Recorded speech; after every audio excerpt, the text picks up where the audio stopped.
Hi, guys. Are we cutting off your head? I don't think so. Okay. We're good. Okay, welcome to episode 16 with Tiger Talk Tuesday. This is transitioning to life after sports with the amazing Ottawa's local Marc Methot. Now, I'm going to give you a little bit of background history. He's a Canadian former professional ice hockey player. During his NHL career, he played for the Columbus Blue Jackets, Ottawa Senators, and Dallas Stars. He also played for Team Canada during 2011 and 2012 World Championships. He was born and raised in Ottawa, Ontario. He played junior hockey for the London Knights in the OHL. After his first season with London, he was drafted by the Columbus Blue Jackets. He played 3 seasons with the Syracuse Crunch, their farm team, and finally made the NHL full-time in his 4th pro season. I have put his entire bio at the top of this conversation. We're going to get into it, but you guys can see all his amazing accomplishments. One thing that I loved about him, some fun facts, is he's a big advocate for the sauna 4 times a week. I am. Yes, I am. Yeah, and lots of energy. And one thing that we know about Marc is his career ended due to a knee injury in Dallas. So we'll dive right into that. Let's go to the day. It's Canada Day, and Brian Murray is giving you a call. Tell me about that. Let's go back to your time as an athlete. Yeah, it was cool. I mean, so at that time, I'd been playing with the Columbus Blue Jackets. My last shift as a Columbus Blue Jacket, took a puck to the jaw, broke my jaw with about 2 months left in the season. They actually scored on that play. Never saw the ice again after that with that team. So that summer, got to go play for Team Canada, get a little more exposure. And I remember having a little discussion with a scout on the plane, an Ottawa Senators scout on the plane after the tournament on the way home from Europe. Way. And I told him, I don't know where it came from, but it basically just said to him, I'd love to play for Ottawa, it would be cool. And and sure enough, it came to fruition that summer on Canada Day, which was free agency day.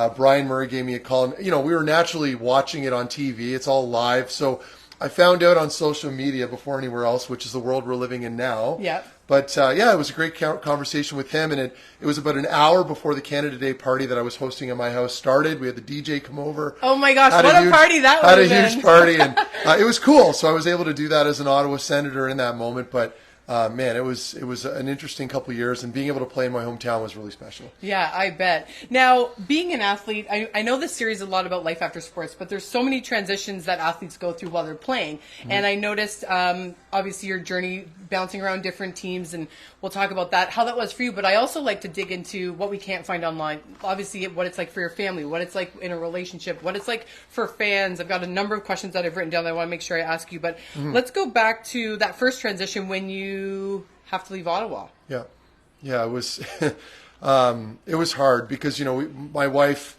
Ellie was pregnant with our second at the time, or rather, sorry, our first at the time.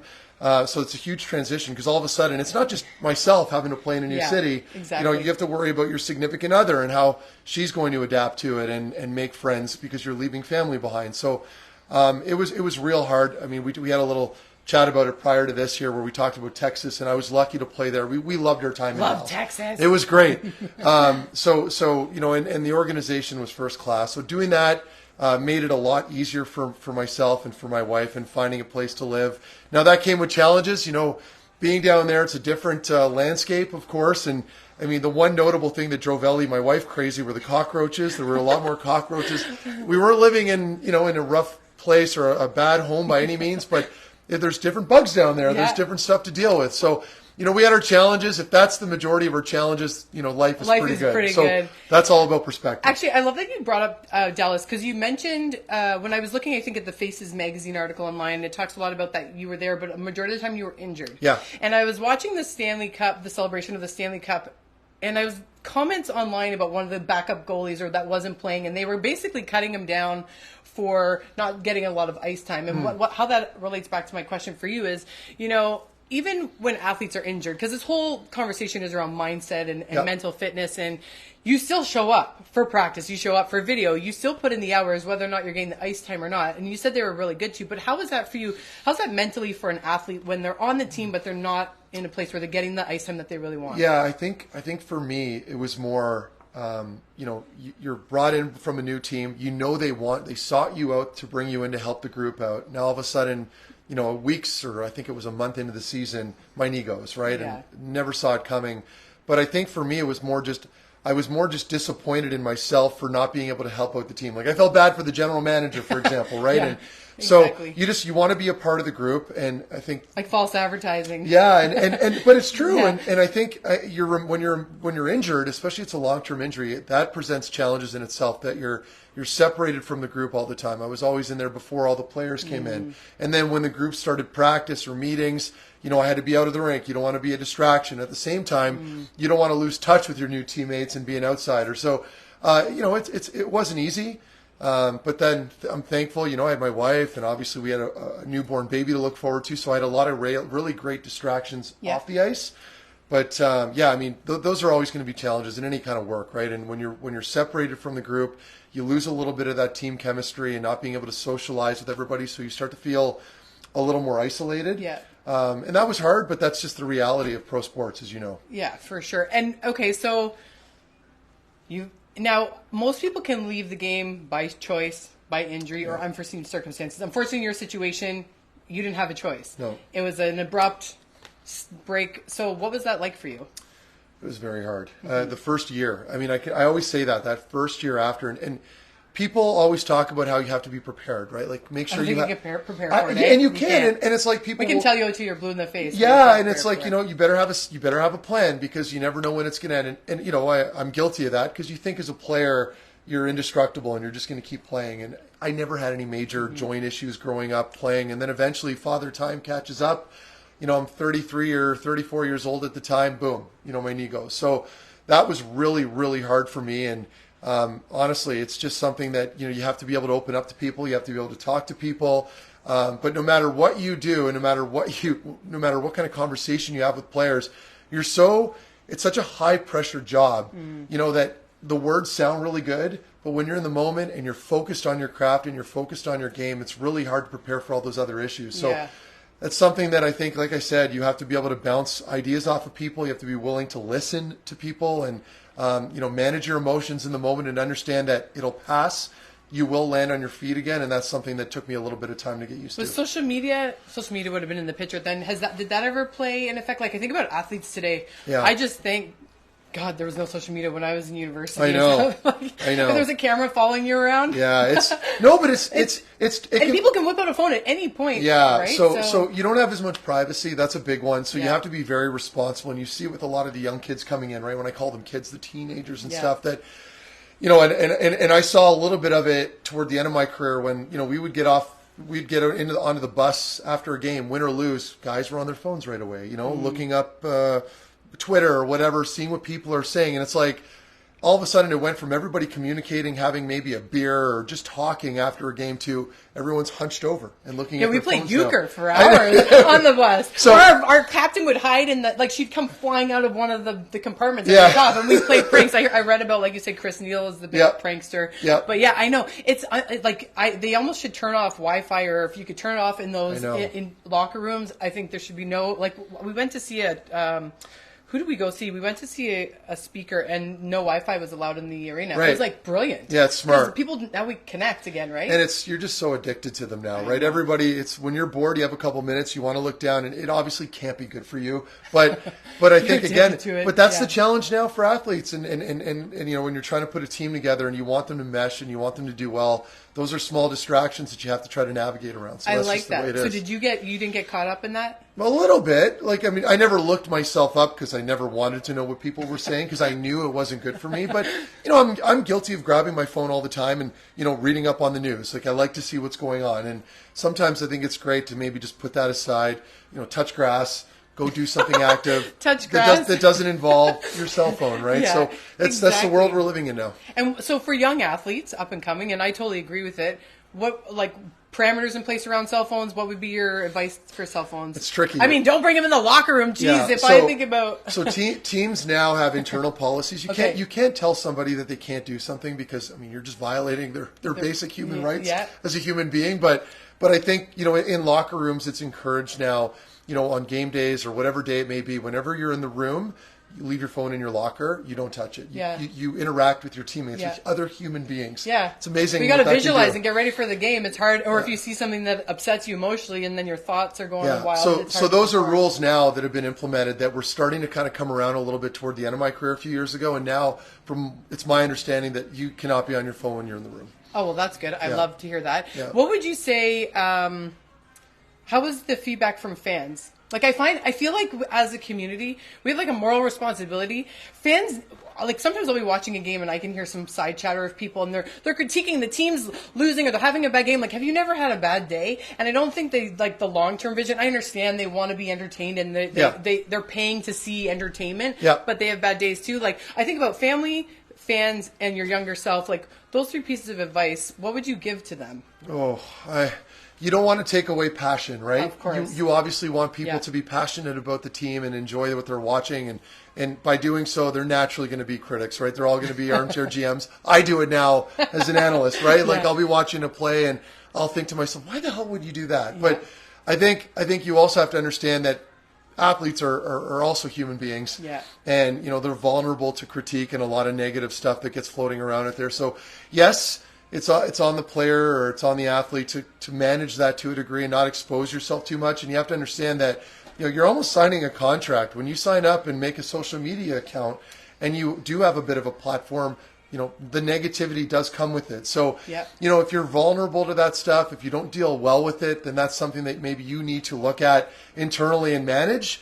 But from a fan's perspective, I would say, you also have to understand that these guys are vulnerable to that kind of stuff, and it does impact them in a negative way at times. Yeah, absolutely. Now, mindset. I mean, you've got a great personality, big personality, big energy. Were you always that way? Did you always kind of look at the glass half full? Or? No, I was a very awkward, shy. Yearbook photos with braces and awful band shirts.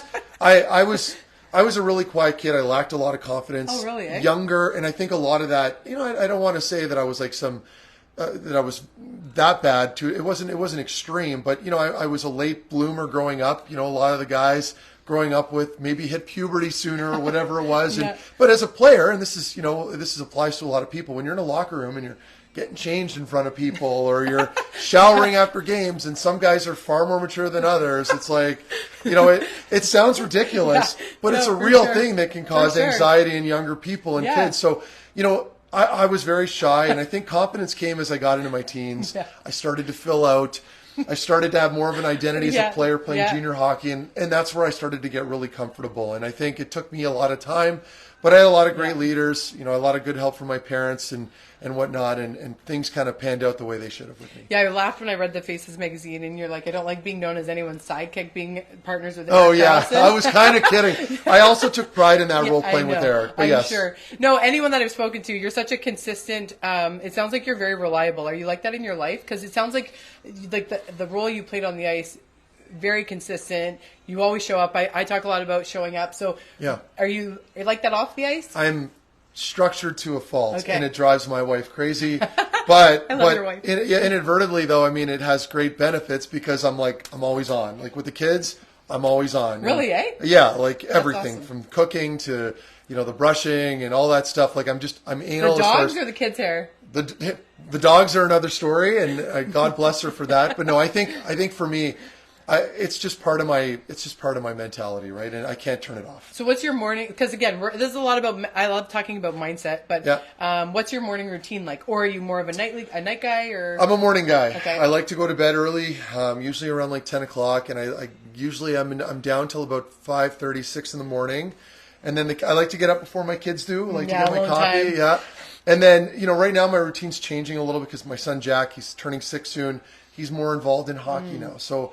About 3 or 4 days. Messing with your alone time. A little bit, but I'm enjoying it. So about 3 to 4 days a week, I take him to hockey in the morning in Canada. He skates with Shelly Kettle. She's a skating coach. Oh yeah, I know Shelly. Yeah, there you go. To my studio. She's awesome. So he works with her and a bunch of other boys, and he's creating relationships there. I'm creating relationships with other parents. But then once I take him to school after that, my day begins. And I have a routine. I have to work out every day. I can't miss a day. Like if whether it's a small bike ride or walking with the kids on the weekend, whatever it is, I have to be active. And it's not a vanity thing. It's more for me just mental health. Yeah. I feel so good and so productive. When you got injured, that must like dopamine your serotonin's out of whack. Yeah, and that's the issue with injuries, right? Yeah. Like you can't stay as active. For me, like my legs, right? Okay, now I can't bike. Now I can't do this. I can't get up. I can't take care of myself the way I used to. So getting through that was really hard. So what'd you do? I complained a lot. Initially when I was injured, my knee prevented me from doing a lot of the normal things that I wanted to do, right? So eventually I figured it out. I like the honesty. You complained a lot. Well, I mean, I did. We're human. I appreciate the honesty. Yeah, and we just had our son, so I was essentially useless as far as helping out there, and that was frustrating, and it was hard on our marriage because here's my wife being a trooper and being able to do all these things, and I'm sitting there on a CPM machine, which is this machine that slowly extends your leg and back. In my head, I was just picturing one of those feet, like you're sitting under your desk, just moving your feet. But that's what it looked like, right? Yeah. So I got through that, and then eventually, and to Ellie's credit, she was amazing, but I think now that the kids got through their toddler years, I'm so much more engaged now because I can the bonds are there, and I'm so into it. So really happy with where I'm at now, but it was a battle to get there. Well, I love that. I wrote some questions down that I wanted to make sure I asked you. So after your injury, you and Brett Wallace. Brett Wallace. Yep. You started the Wally Methot show. Is that still going on? Or no? Okay. No, but it was great. And Wally was great with me, and he was really patient with me, and I needed it because, he was by nature a media guy and a broadcaster, and that was new to me. So he was able to sort of guide me through it, hold my hand a little bit, and it really kind of jump-started my, if you want to call it a media career, with TSN and all that stuff. So I stepped aside from that because I just couldn't keep up with the amount of work that we were doing on top of the TSN stuff, plus my kids. So there's a lot of prep. People don't realize the prep work and lining up the athletes. Oh my God! And well, now, right? Like you have to do, if you want any credibility and you want to do a proper job, you have to put in the work prior and prep. So it was great. We did it for almost 2 years. Really enjoyed it. Interviewed a lot of interesting people. But now that my kid's getting involved with hockey and I'm still doing the TSN gig, I needed more balance, and so. What's your biggest takeaway from that show? Like from the feedback that you got from the interviews, what would you say was a consistent theme throughout?